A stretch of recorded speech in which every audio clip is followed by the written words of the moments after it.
कैसे कटा भगवान शिव का लिंग? भगवान शिव के लिंग के पीछे की कहानी क्या है और क्यों की जाती है भगवान शिव के लिंग की पूजा? नमस्कार मित्रों, पुरुष देवताओं तो बहुत हुए, सभी नर देवताओं के पास भी लिंग थे, परंतु भगवान शिव के लिंग की ही पूजा क्यों की जाती है?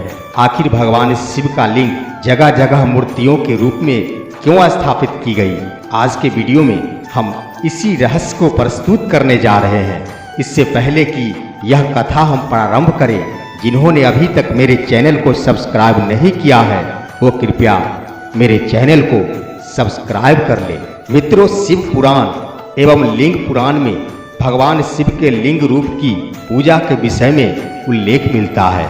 इन पुराणों में यह भी बताया गया है कि एक साप के कारण भगवान शिव का लिंग कटकर धरती पर आ गिरा था और इसके गिरते ही धरती पर हाहाकार मच गई थी। परंतु यह शिव का लिंग क्यों कटा और कैसे धरती पर गिरा, आइए इसके विषय में जानते हैं। मित्रों, इससे पहले कि शिवलिंग कटने का रहस्य को जाने, जिस जगह पर भगवान शिव का लिंग कटकर गिरा था वह स्थान जागेश्वर धाम कहलाता है। यह धाम उत्तर भारत के एक प्रमुख शिव मंदिर के रूप में प्रतिष्ठित है। मान्यता है कि यहाँ शिव जागृत रूप में विद्यमान है। पौराणिक मान्यताओं के अनुसार शिवलिंग का पूजन जागेश्वर धाम से ही प्रारंभ हुआ है। यह जागेश्वर धाम अल्मोड़ा से 39 किलोमीटर दूर देवदार के घने जंगलों के बीच बसा हुआ है। पौराणिक कथाओं में कहा गया है कि एक बार की बात है, भगवान शिव जागेश्वर के निकट दंडेश्वर में तपस्या कर रहे थे। इसी बीच तपस्या के क्रम में ही सप्त ऋषियों की पत्नियां वहां पर आ पहुंची। वहां आने के पश्चात भगवान शिव के सुंदर रूप को देखकर सप्त ऋषियों की पत्नियां उन पर काफी मोहित हो गई और वे सभी तपस्या समाप्ति का इंतजार करने लगी। परंतु भगवान शिव अपने तपस्या में ही मग्न थे और सप्त ऋषियों की पत्नियां तपस्या समाप्ति का इंतजार करते करते एक समय बेसुध हो गई और नींद आने के कारण वह वहीं पर सो गई। मित्रों, इसी बीच सप्त ऋषियों ने अपनी पत्नी की खोज में वहां पर आ पहुंचे। वहां पर आने के बाद सबसे पहले सप्त ऋषियों ने देखा भगवान शिव का विशाल लिंग और एक तरफ उनकी सोई हुई पत्नियां। सप्त ऋषि ज्यादा समझ नहीं पाए और इन दोनों दृश्यों को देखकर उनके मन में एक गलत शंका पैदा हो गई। सप्त ऋषियों ने यही समझा कि निश्चित रूप से इस महात्मा के द्वारा हमारी पत्नियों के साथ गलत कार्य किया गया है, जिस कारण मूर्छित होकर यह बेसुध सो गई है। और सप्त ऋषि उस क्रम में भगवान शिव को पहचान भी नहीं पाए और उन्होंने उनको एक साधु समझकर उन पर काफी नाराज हो गए और उसी समय यह श्राप दे दिया कि हे साधु, तुमने मेरी पत्नी के साथ गलत किया है, इसलिए आज से तेरा लिंग तेरे पास नहीं रहेगा और ये कटकर धरती पर जा गिरेगा।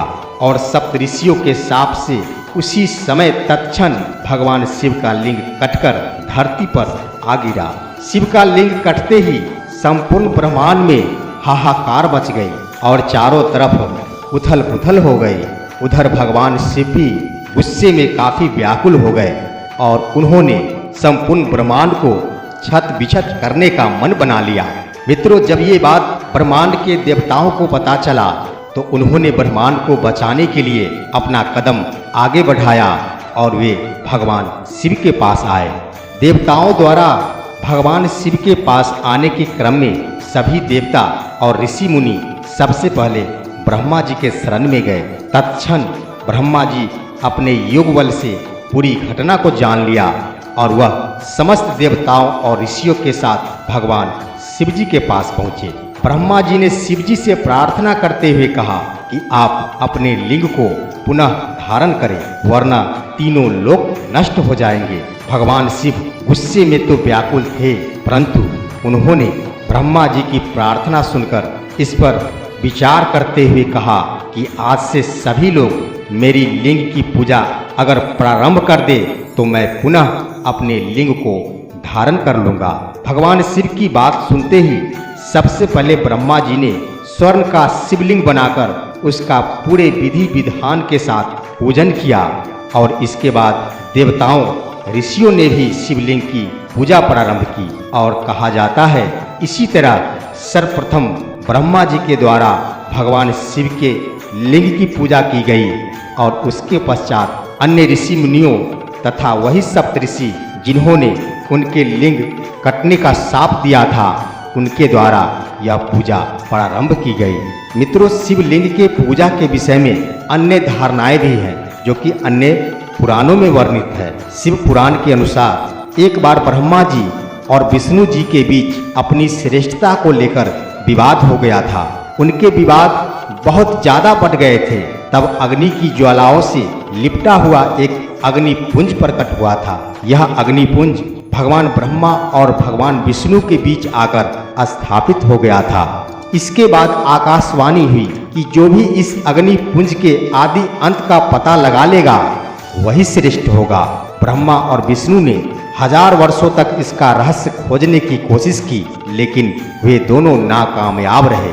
निराश होकर दोनों फिर से वही आ गए जहां से वह अग्निपुंज के आरंभ और अंत का पता लगाने चले थे। वहां आने पर उन्हें ओम की ध्वनि सुनाई दी और परब्रह्मा रूप में भगवान शिव प्रकट हुए। उन्होंने अग्निपुंज का भेद बताया और ब्रह्मा विष्णु ने इनके अग्निपुंज को प्रणाम किया। ब्रह्मा विष्णु की प्रार्थना पर वह अग्निपुंज एक लिंग में परिवर्तित हो गया, जिसकी ब्रह्मा और विष्णु ने सबसे पहले पूजन किया। इसके बाद से ही सृष्टि में शिवलिंग पूजन का विधान प्रारंभ हो गया। धीरे धीरे भगवान शिव के लिंग की पूजन से धरतीवासियों को बहुत ज़्यादा फायदा होना प्रारंभ हुआ, तो इसका पूजन का महत्व और भी बढ़ गया। कहा जाता है कि शिवलिंग की विधि पूर्वक पूजा करने से मनुष्य संतान, धन धान्य, ज्ञान और मोक्ष को प्राप्त करता है। जिस स्थान पर शिवलिंग की पूजा होती है वह तीर्थ न होने पर भी तीर्थ बन जाता है। जो मनुष्य किसी तीर्थ की मिट्टी से शिवलिंग बनाकर उसका 1000 बार, लाख बार या फिर करोड़ बार पूजन करता है, वह साधक पुण्य प्रभाव से शिव स्वरूप हो जाता है। वहीं जो मनुष्य तीर्थ की मिट्टी, भस्म, गोबर और बालू का शिवलिंग बनाकर एक बार भी उसकी विधि पूर्वक पूजा करता है, वह व्यक्ति स्वर्ग में निवास करता है। जिस स्थान पर हमेशा शिव पूजन किया जाता है उस स्थान पर मनुष्य हमेशा शांति महसूस करता है। जो मनुष्य शिव शिव शिव इस प्रकार हमेशा भगवान शिव का जप करता रहता है वह परम पवित्र और परम श्रेष्ठ हो जाता है और वह मोक्ष को प्राप्त कर लेता है, क्योंकि शिव उच्चारण से ही मनुष्य समस्त प्रकार के पापों से मुक्त होता है। शिवलिंग की उत्पत्ति और इनकी पूजा को लेकर कई तरह की कहानियां पुराणों में मिलती है।